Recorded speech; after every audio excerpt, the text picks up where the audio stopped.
We are back. Sam Seder on the Majority Report. Ladies and gentlemen, I cannot tell you how excited I am. I mean, we've had this guy on once or twice before in the past, but I cannot tell you how excited I am to have him on for this particular reason. It is on the occasion of the release of his book, Chain of Title: How Three Ordinary Americans Uncovered Wall Street's Great Foreclosure Fraud. Ladies and gentlemen, David Dayen. Welcome back to the program, David, and congratulations. Thank you very much, Sam. The book is great. And I have to say, I was surprised because it is written like a movie at times. There is there's some drama in here. Yeah, I mean, I didn't want to, well, there were a few things. I mean, number one, I wanted to focus on ordinary people who were affected by the financial crisis most directly, and that's homeowners who are in foreclosure.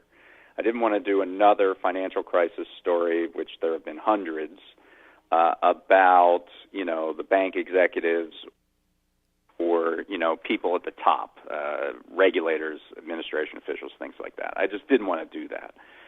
So that's number one. Number two, I wanted to be able to tell this story from the ground level, from their perspective, and not give you more information than they had.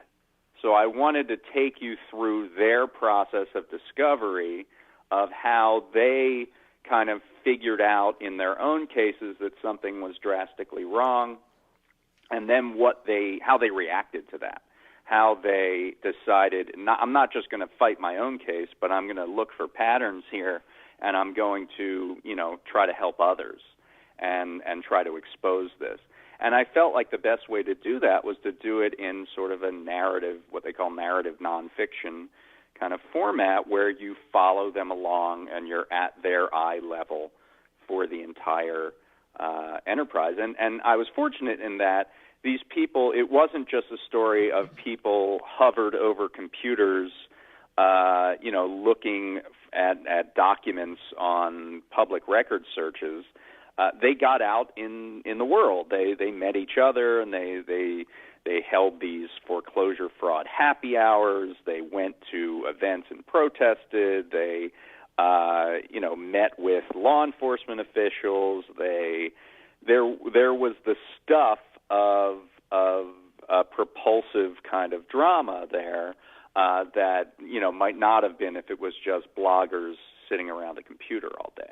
Yeah, I mean, and we should just to give a brief summary to people. Mm-hmm. The book is essentially following three different individuals who had their own somewhat unique but also sort of consistent story of sort of how they came to get into the home that they ultimately lost or was attempted by foreclosed on the banks, and how they sort of came to realize, like, hey, there's something horribly corrupt here. One, a woman, Lisa Epstein, was a cancer doctor, sort of like a nurse, sort of like she's sort of like hospice care, I guess, at one point, and a guy named Michael Redman, who was a car salesman. And a woman, Lynn, I don't know how to pronounce her last name. Simoniak, who was an insurance investigator. So, and I should say that kids seem to play a role. Whenever you have kids, that's when you end up getting yourself into a jam with the houses. That was the one thing that just sort of like struck me at one point. But let me ask you this. Did you set out to how did this work in terms of and I rarely ask process questions about this, but I'm interested in, because you're telling the story of both the real victims of this crisis, but also it happens to be these victims who go on to sort of sleuth out the answers here. Did you go in looking for those two angles, or were you looking for people who had been sort of victimized by the process?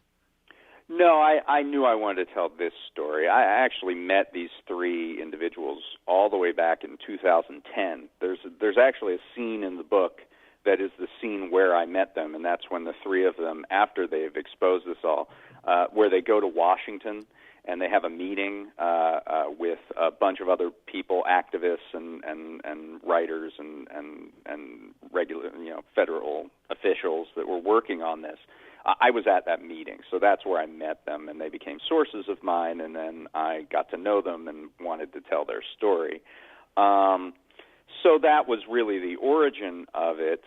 I knew that in telling their story, I would be able to do two things. Number one, I would be able to tell this story of just how homeowners were victimized in the foreclosure crisis, not just them personally, but through them, because they had interactions with all these people who had all these very similar stories about their victimization.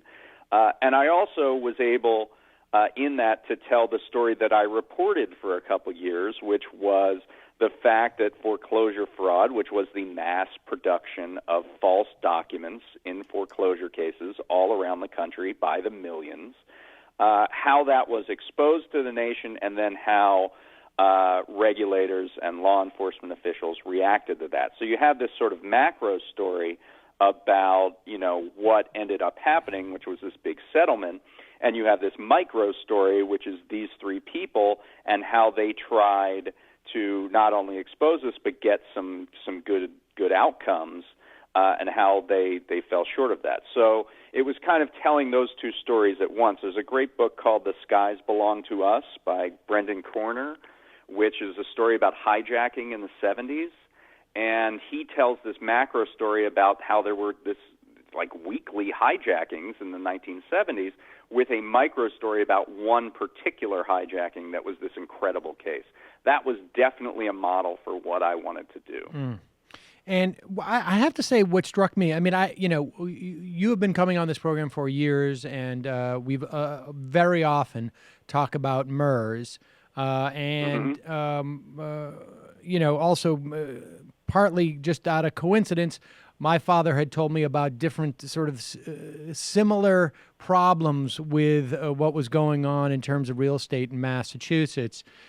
Deals where the banks would collude with the real estate brokers to sort of fabricate a higher price so that they could get a mortgage for more than people could afford, and then kick back some of the money. I mean, just sort of crazy stuff like that. That he was like, there's just stuff going on here that he just couldn't believe, and was running, literally running away from this stuff. And that's the one thing that struck me, is that it's not just MERS was one of the sort of just sort of almost systemized, institutionalized. That's something people latch on to. Yeah. But there was so many other different frauds that were going on in the course of it's amazing. There's almost no part of the process, it seems to me, on both ends of this thing, that don't look like they aren't just small-time hustles. Yeah, that's absolutely true. And they all played a role with one another. So when you had this housing bubble that was created because of this demand for more and more loans through securitization, the securitization was the packaging of these loans that were originated by the thousands. They are put into trusts, and they're sent out to investors as mortgage-backed securities all over the world. Now, you couldn't fuel that demand without starting to give loans to people that really shouldn't have had mortgage loans. And you couldn't tell your investors who are going to buy these mortgage loans that, the loans that we made here shouldn't have been given and aren't going to hold up. So that's one aspect of the fraud. Another aspect of the fraud is the way in which that all is structured with securitization, where you have to buy the loans from an originator and go through some processes of transferring those loans, eventually going to a trustee and putting them into a trust. And, you have to break the law to do that. And what I mean is, you have, it was not going to be cost effective or time effective for them to grab every piece of documentation, to generate all the transfer documents that are supposed to be done through over 300 years of property law, to have them stored with a document custodian for the trustee, and to, properly effectuate that process. It just wasn't, you wouldn't have been able to do securitization at that level if you followed the law.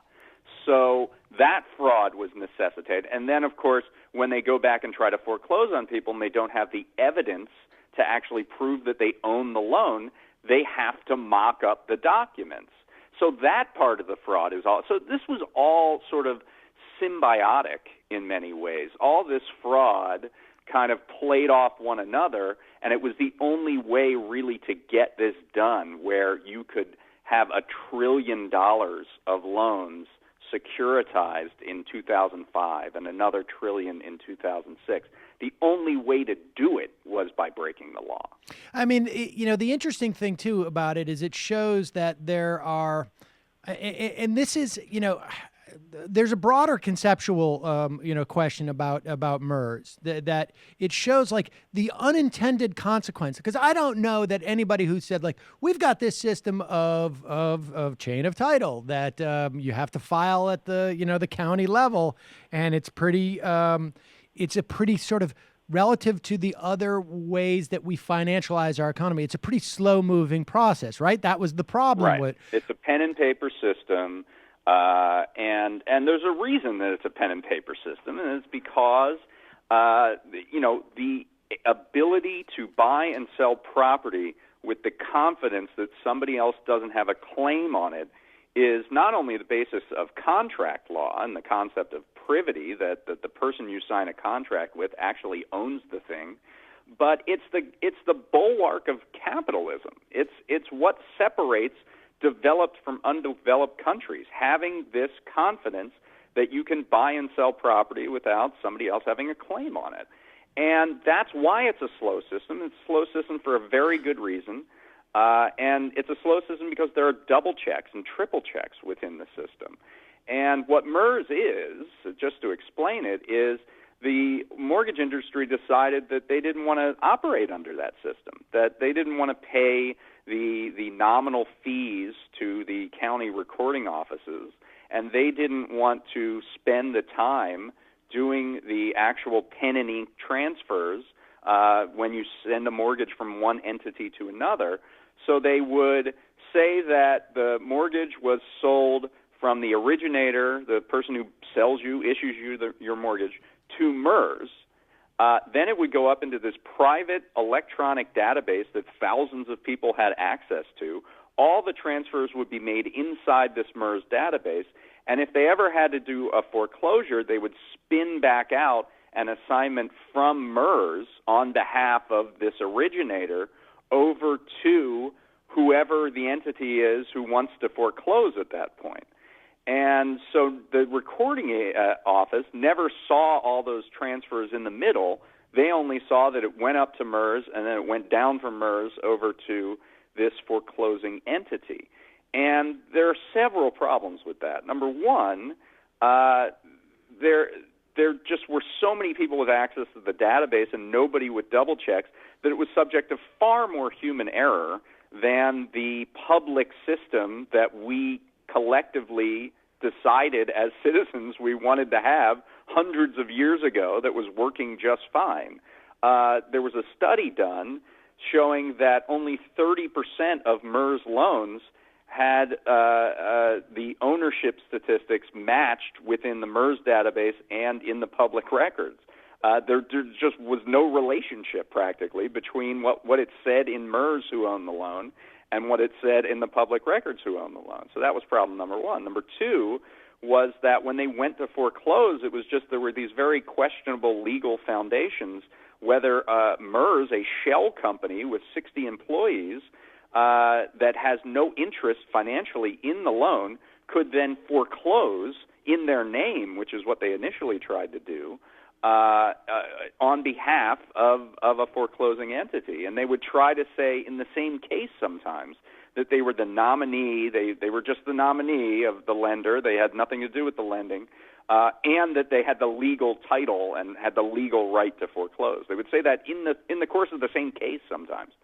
The third big problem is that none of this really mattered if you don't fund the trust. And what I mean is that when these things got into a trust and were sold as securities, there were very precise legal steps written out in the agreement signed by all parties that you would convey these mortgages, the wet ink signature on those mortgage assignments, into the trust within 90 days.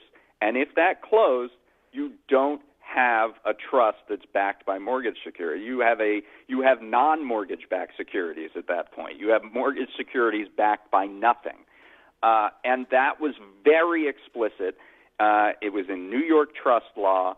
There was no getting around it, and the banks simply neglected to do it. Nobody transferred the paper. Nobody got the paper to the trust, and they tried to create these after-the-fact fabricated documents to cover that all up, and using MERS as sort of a shield for that.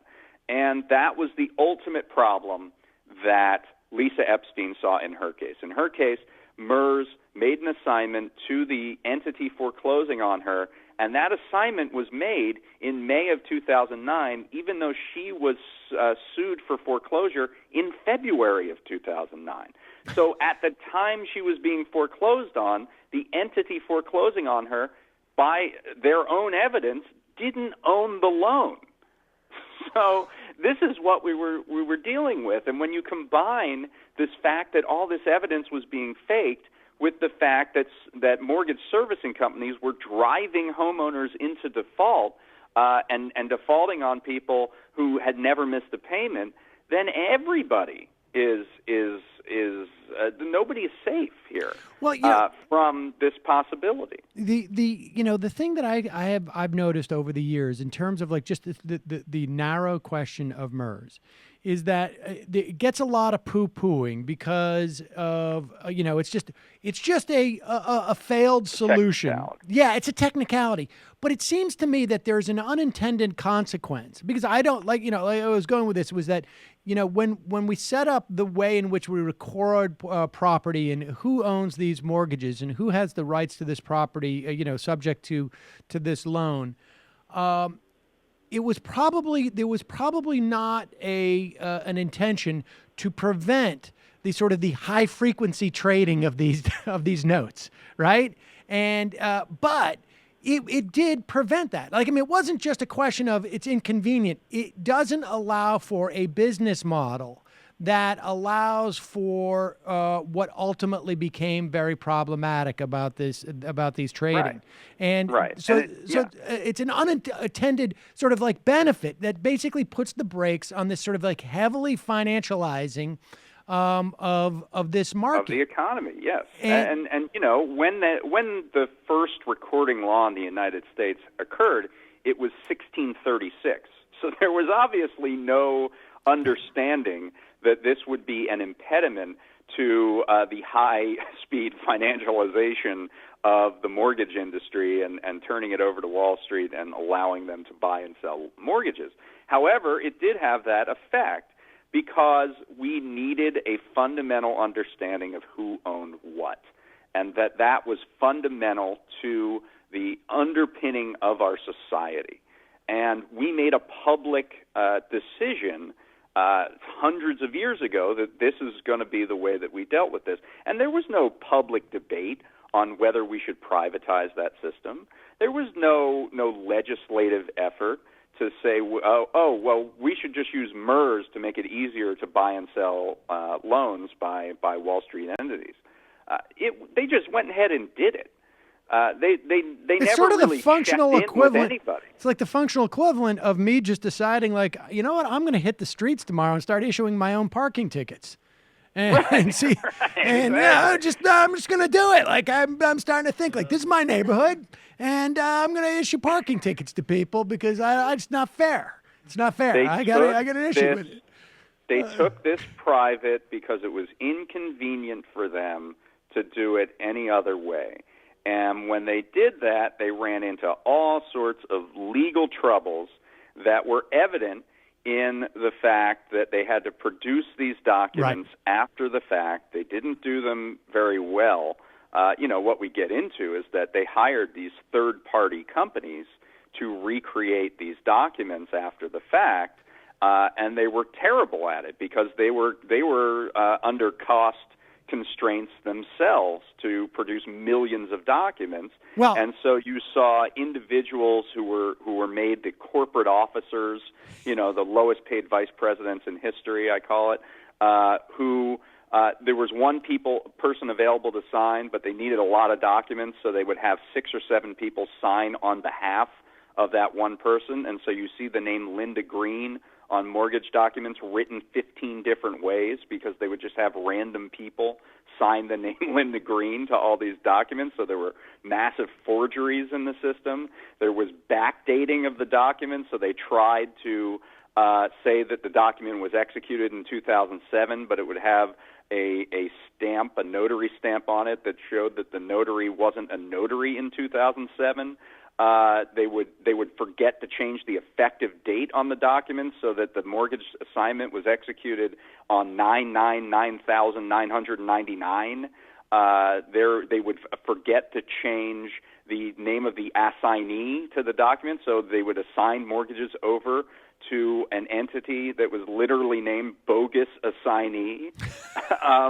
There was absolute chaos here, and it led to even worse circumstances because since this ownership was confused, nobody really knew who owned what loan. You would have situations where people were getting foreclosure notices on mortgages where they paid cash, or where they never missed a payment, or where they the confusion owned the house outright. Let me just clarify this for people, and I should say too. I mean, I just want people to contemplate the idea that there were businesses whose job it was to create fraudulent documents. Like that was their business. That was their job. That was their business. It's that's one of the companies, a company called DocX, literally put out a price sheet. It was a menu for what document you needed and how much it would cost. And one of the things it said was recreate mortgage file. In other words, if you had none of the documents, if you had nothing on this particular property, you could recreate it. I believe it was $85. Right. And you could by recreate the entire mortgage file. By recreate, they mean create, right? Because it never existed in the first place. I mean, and so if just for instance, in terms of nobody knowing who owns the mortgage, the way that this played out was everybody. Lisa Epstein goes through this when she's trying to sort of figure out how she's going to deal. It was interesting to me that everybody saw that they were about to have a problem, right? Both your at least two of your protagonists saw. I think it was both of them 9 months out for some reason that they had calculated we can stay above water for 9 months, which means that we have the time to deal with this. So she goes and calls her mortgage, the bank theoretically. Her servicer, they think they own the mortgage. It turns out they don't own the mortgage. She gets foreclosed by 4 or 5 different people down the chain. She can't even find out. Even the people who are foreclosing on her don't realize they own her mortgage. It's such a disaster. She calls U.S. Bank. U.S. Bank was the name on her foreclosure document that it was foreclosing on her, and she had never heard of them, and they don't exist in Florida. She thought it was a fictitious name. Like U.S. Bank sounds like a bank in a movie. Right. It turns out there is a U.S. Bank, but they were the trustee. So she had never sent them a mortgage payment. She had never dealt with them in any way. She called U.S. Bank, and they say, we don't know about Lisa Epstein. She goes, but you're suing me to take my house. How do you not know who I am? And what she then learns is this entire business of buying and selling of mortgages, and the inability to keep track of ownership and the mocked-up documents after the fact. What I also found really interesting, I mean, I was telling you this on the phone before we picked up. I mean, hello, you. I'm Sam Seder. Looking for smart progressive talk that is occasionally amusing? Well, subscribe to our YouTube feed. Subscribe to our podcast. Like us on Facebook. And just generally enjoy us.